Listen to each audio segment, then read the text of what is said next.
asked him if he wanted to go in, and he said, I don't care. I don't care. And I remember stopping and looking at him and going, do you want to be here with me? Or do you want to be here? Because his attitude was just, the vibes I was getting was that he wanted to be somewhere else and not with me. And I'm like so confused because I didn't ask for this. I didn't ask him to take me out. I didn't reach out to him. So it was very confusing.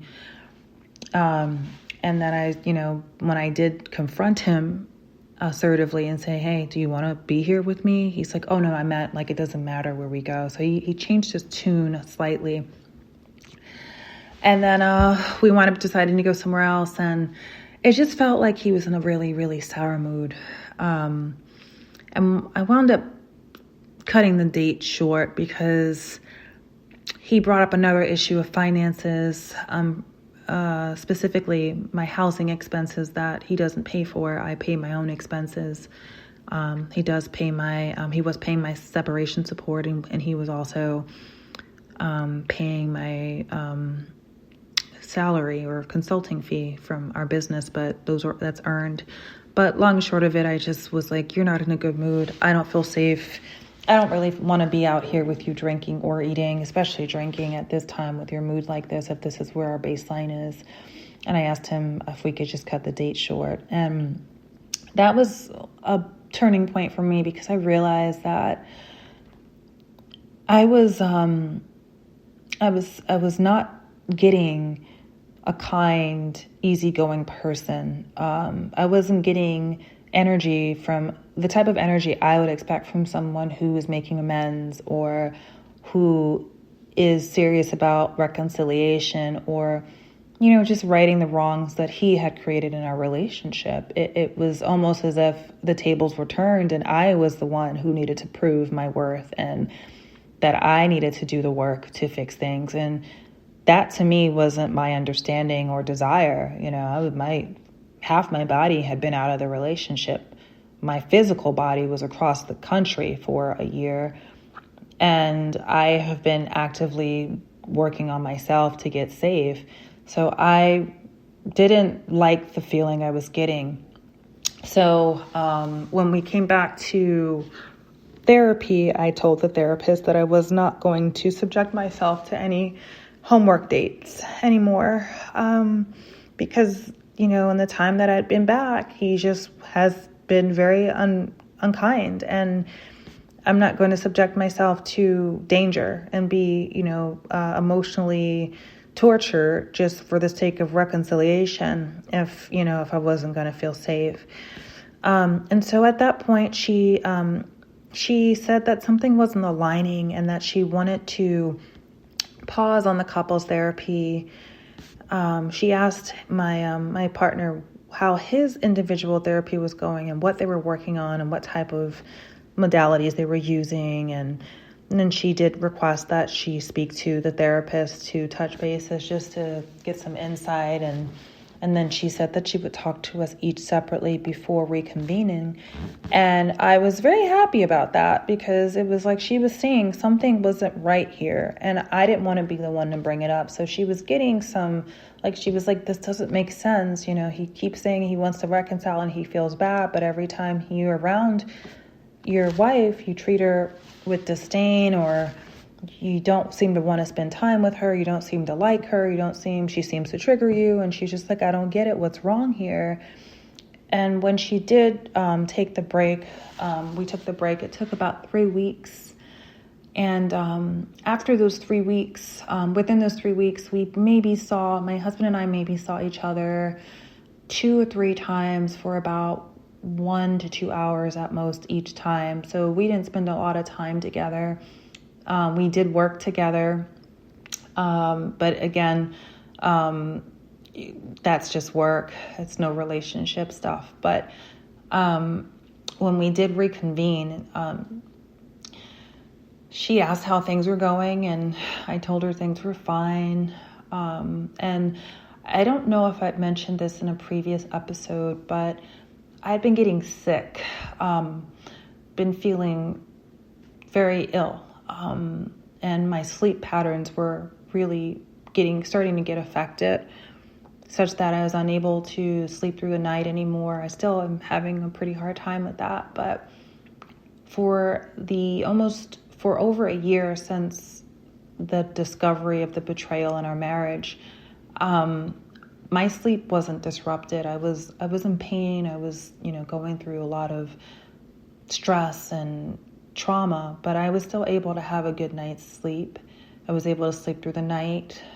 And all of a sudden, I move back and I get through that rough period of time, and now I'm having a hard time staying asleep. And my environment is beautiful. I'm surrounded by people I like. There's no reason for this. And so there was something going on physiologically in me that was telling me, you're not safe, this isn't a good situation for you. And so I was paying attention to that because it was getting worse and worse. My sleeping patterns were getting worse, and I should have been getting better because, we weren't living together, my husband and I. I have these amenities in my space that are really, really focused on self-care.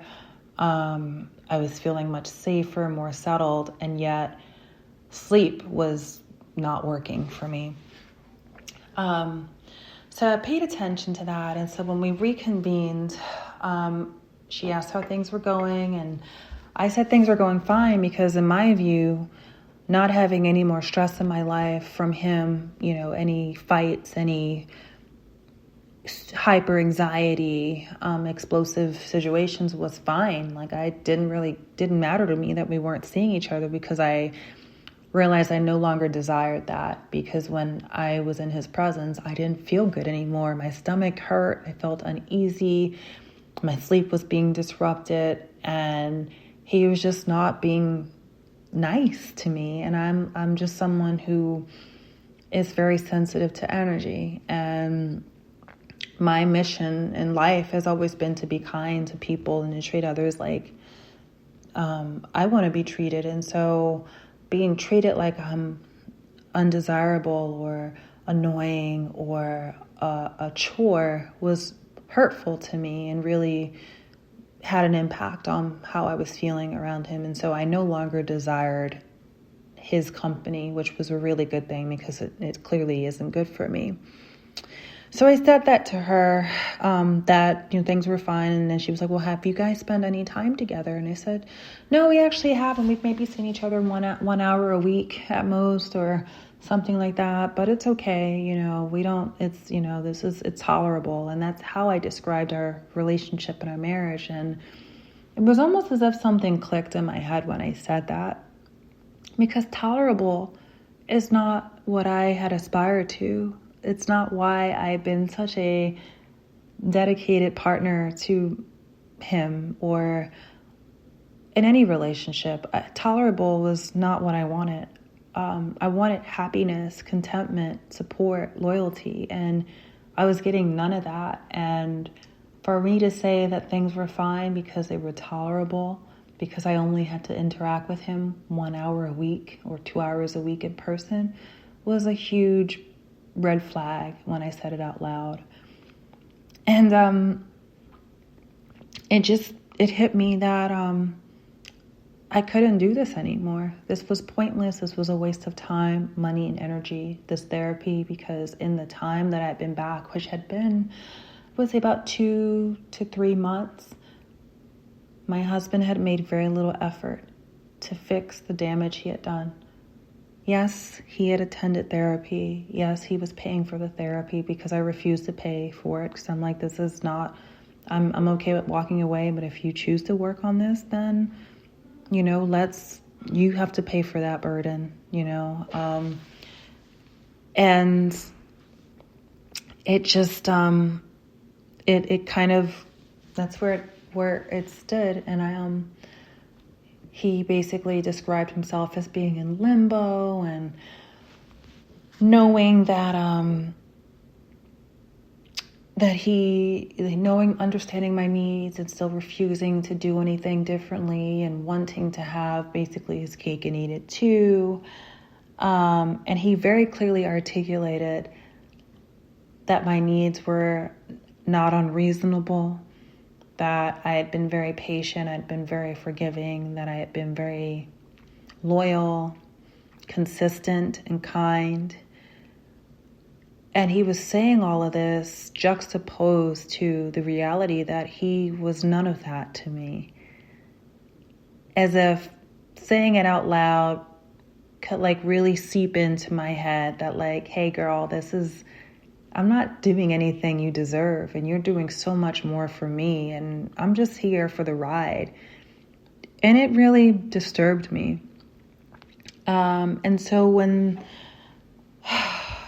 the therapist asked me what I felt about what he was saying, because she was also perplexed, she said, you say all these great things about her character and how she's supportive and forgiving and loyal and consistent, and how you would miss that if she came out of your life. But what are you doing to ensure that she doesn't leave? Or what have you done to cultivate that or to support and thank her for this? And he's like, nothing. I haven't done anything. And there was nothing in his voice that even hinted at remorse or shame. It was just kind of like, yeah, actually, I haven't done anything. And yeah, I haven't done anything. And she's done so much. And I'm just talking about it like it's not a big deal. Like I didn't just actively try to destroy another living human being and humiliate them and harm them and their trust. And so when she came to me, I just said, I don't want to be married to him, and it's okay if he's unable to meet me where I need to be, because I don't want that anymore with him. I'm not going to judge him for how he wants to live his life, but I don't deserve this, and I don't want to be in a relationship that's lopsided. It feels like I have been sacrificing so much. I have sacrificed so much. I've been willing to sacrifice, and I'm with someone who has completely refused to compromise even. And that doesn't work for me in a relationship. And I'm okay with, as I have been, letting go. And so I reiterated that. And with as much care as I could, just to say, I'm done. Like, I just can't give any more to this. This is a pit. This is a love pit. I'm wasting time, love, energy, money on something that's never going to reflect back on me in a positive way. And I don't want to do that anymore. And as soon as I said that, he turns to me and he goes, but you said that you were happy in this relationship. And I look at him and I'm like, is he serious right now? He was taking conversations from very, very early on in the betrayal when I said I was happy in our relationship and I loved you and I didn't think we had all these issues. And he was like, you said that you were happy and you were content. And I'm like, but those feelings don't really count if you were actually lying and cheating on me the entire time. Like, that was like a mirage. Like, you're taking words from before I understood what I was dealing with and saying, but you said you were happy and you said that this worked for you.